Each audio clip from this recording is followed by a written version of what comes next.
자, 어깨의 증상은요, 어깨 자체의 문제, 그리고 목의 문제, 호르몬의 문제, 내장기의 문제에서 같이 연관되어집니다.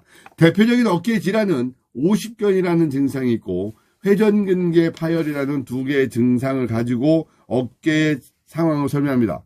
그래서 어깨 증상을 볼 때는 어깨 자체를 집중적으로 보면서 유착성 관절 낭염이라고 하는 그 병명을 먼저 찾고, 두 번째, 어깨 구조적인 문제와 어깨 주변에서 일어나는 근육의 밸런스를 보게 됩니다.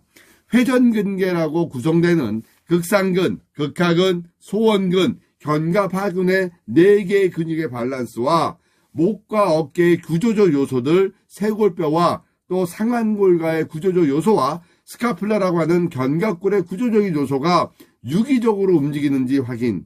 두 번째, 여성분들은 호르몬의 밸런스와 자궁의 움직임 또는 내장기의 움직임 또 장부들의 움직임과 같이 연관되는 모든 조화로움이 어깨에서 나타나는 현상적으로 나타난다는 거죠.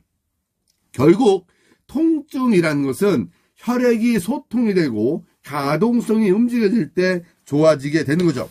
우리가 알고 있는 어깨가 뭉쳤고 피로가 누적이 되어 있고 또 갱년기 증상으로 호르몬의 밸런스가 깨졌고 또는 운동에 의한 외상, 다치거나 부딪히거나 이런 증상을 오게 되는 현상을 오게 됩니다.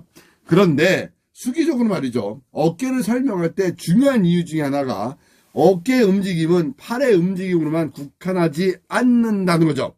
어깨의 움직임은 심장의 피가 머리로 올라가게 하는 펌프 역할을 해주게 되고 견갑골을 들어 올리거나 횡격막을 들어 올려서 호흡의 깊이를 만들어내고 정경 12경맥의 12개 경락의 가동적 요소를 만들어서 우리 몸이 유기적으로 움직이게 하는 하나의 큰 사이클로 보게 된다는 거죠. 단순히 팔의 통증과 팔의 움직임만으로 어깨를 보기에는 너무 협소적으로 보신다는 거죠. 어깨의 움직임은 결국 견갑골의 움직임과 더불어서 우리 몸의 장부에도 영향을 주고 일상적인 살아가는 동작 ADL에도 크게 영향을 주더라는 겁니다. 그래서 어깨 질환을 회전근개 파열과 오십견 또는 어깨 주변의 관절염 이렇게 보기에는 어깨는 더 많은 것이 필요하게 설명됩니다. 그런데 이 어깨를 이해할 때는 반드시 목을 이해하게 된다. 목의 질환, 퇴행성 경추증, 디스크, 그리고 후조인대 골화증, 경추증 등등 설명할 수 있는 질환들이 목에서도 먼저 선행적 조건이 필요하다는 거죠. 목에서 일어나는 선행적 조건들을 이해해야지 어깨 부분을 순수히 바라볼 수 있습니다.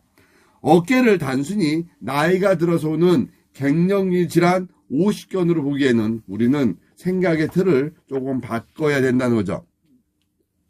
그래서 사실 어깨 질환이 서양인들보다 동양인들에게 더 많은 이유가 뭐냐면 동양인들은 유전적인 요소와 체형적 요소가 근육량이 많습니다. 근데 우리 동양인들은 사실은 똑같은 근육량이 동양인들이 적게 되죠. 그래서 어깨 질환이 유달리 서양인들보다 동양인들이 많은 이유는 결국 근육량이다라고 합니다. 그래서 우리가 이 어깨 질환을 볼 때는 근육의 운동성 요소가 반드시 필요하다는 겁니다. 오십견의 모든 그 교과서 요소에서는 이렇게 설명되어집니다. 오십견은 일정한 시간이 지나면 저절로 좋아진다라고 정의를 내립니다. 모순입니다. 자, 35년 이 일을 한 신원봉 교수가 단호하게 얘기합니다. 자, 저절로 좋아지는 것은 통증이 없어질 수는 있겠지만 그 뒤에 오는 후폭풍이 큽니다. 왜냐하면 기능적 요소와 통증이 오게 되면 가동성이 줄어들게 되고 머슬 위크니스, 근육이 약해지면서 근육과 골격과 인대와 주변의 조직적 혈액순환이 안 된 상태로 통증이 멎어도 다시 그 가동적 요소가 움직임에 대한 통증이 오게 됩니다. 그래서 오십견이 와 있는 상태에서도 말처럼 움직여서 그 부분에는 계속 소통의 에너지를 만들어놔야 된다. 이유는 너브, 머슬, 블러드, 신경은 근육을 지배하고 근육 안에는 혈관이 분포되어 있다. 혈액량의 거의 80% 이상이 혈관에 분포되어져 있다는 것은 우리가 수기적으로 반드시 근육과 그 조직을 움직여주고 근육을 풀어줘야 되는 이유 중에 가장 현명한 거죠. 약간 여기서 살짝 벗어나서 얘기하자면 어르신들이 당뇨가 있으시든 또는 치매가 있으시든 또는 노인성 질환이 있으시든 어떤 수기 치료를 하면 좋겠습니까? 저한테 얘기하면 저는 무조건 풀어주시고 만져주세요. 마사지를 해주라는 겁니다. 혈액순환이 된다는 것은 몸에서 충분하게 그 상황을 이겨내고 케어내가고 만들어가는 과정으로 봐야 됩니다. 결국 우리가 몸이 좋아진다라고 표현하는 부분은 순환과의 관계가 있죠. 그래서 자율신경에서는 교감신경과 부교감의 신경들이 계속 교차됩니다.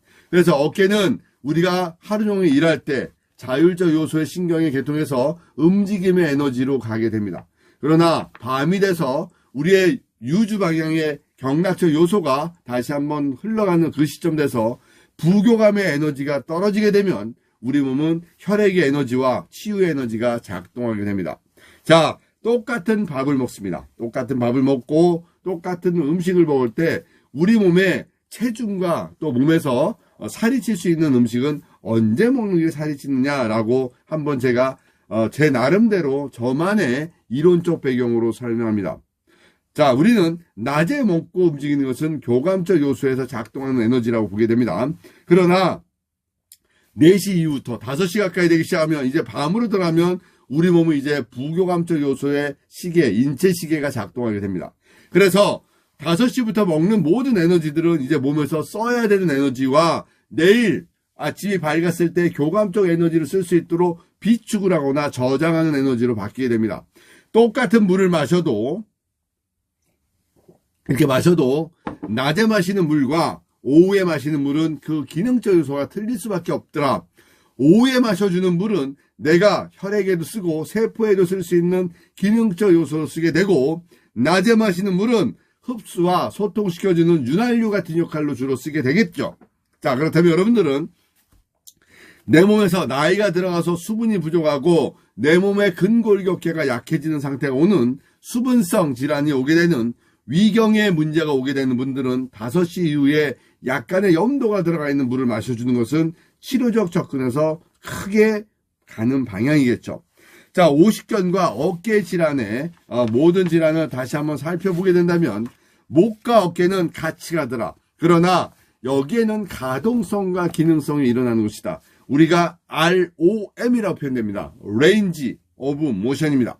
어깨라고 표현하는 것을 견갑 상완관절로 볼 것이냐, 우리는 이 승모근 라인을 볼 것이냐라고 합니다. 그러나 고유한 어깨 관절이라고 표현하는 것은 견갑 상완관절을 어깨 관절로 표현을 하게 됩니다. 그러면 여기를 구성하고 있는 것이 쇄골뼈, 견갑골, 그 다음에 상완골, 그 다음에 늑간에 있는 모든 근육들이, 늑간에 있는 모든 조직들이 어깨를 구성합니다. 그래서 여기에는 관절이 나옵니다. 여기에 있는 것이 흉쇄관절, 견쇄관절, 견갑 상완관절, 요 관절들의 유기적인 요소들을 먼저 풀어주는 것이 어깨를 치료하는 중요한 요소입니다. 어깨는요, 가동적 요소를 가지고 봐야 됩니다. 그래서 오른쪽 어깨와 왼쪽 어깨를 한번 잘 보시기 바랍니다. 오른쪽 어깨의 가동성과 승모근의 느낌, 왼쪽 어깨의 가동성과 승모근의 느낌을 보게 되면 내장기의 증상이 겉으로 드러나는 현상들이 나타나는 내장 체성 반응에도 일부 영향을 받게 되더라. 오른쪽 어깨의 요소는 간의 에너지와 연관이 되고 왼쪽 어깨는 위장과 심장과의 관계를 갖게 되더라. 그래서 우리는 이 어깨의 가동성과 움직임을 보면서 전신을 보게 되는 거죠. 사실은 오른쪽 어깨의 문제는 피로도와 간의 흐름의 에너지를 같이 보기 때문에 간경락의 에너지를 보게 되고 기문과 흉추 구번과 여구, 태충 또는 태돈까지 보게 되는 그 흐름을 보게 되는 걸로 같이 보게 됩니다. 좀 더 깊어지면 여러분들이 이제 고객이 들어오는 순간 여러분들 머릿속에서 여러 가지 원인들과 또는 해결할 수 있는 방법들이 순간적으로 확 풀어지게 됩니다. 우리는 혈액순환이라는 단어를 되게 좋아합니다. 그래서 혈액이 순환되지 않으면 작동하지 않는 게 맞죠. 그런데 우리가 가동성이 줄어드는 아이들, 그리고 말초 쪽이 혈관적 기능을 못하고 장부로 혈액이 몰리게 되는 거죠.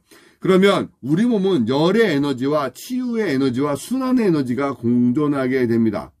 우리 몸에서 음식이 들어와서 화학적으로 열의 에너지를 만들어서 그거를 순환시킬 수 있는 혈액의 에너지와 또 순환력의 움직임은 운동성이 가미되어지는 것들이 연관되어지는 거죠.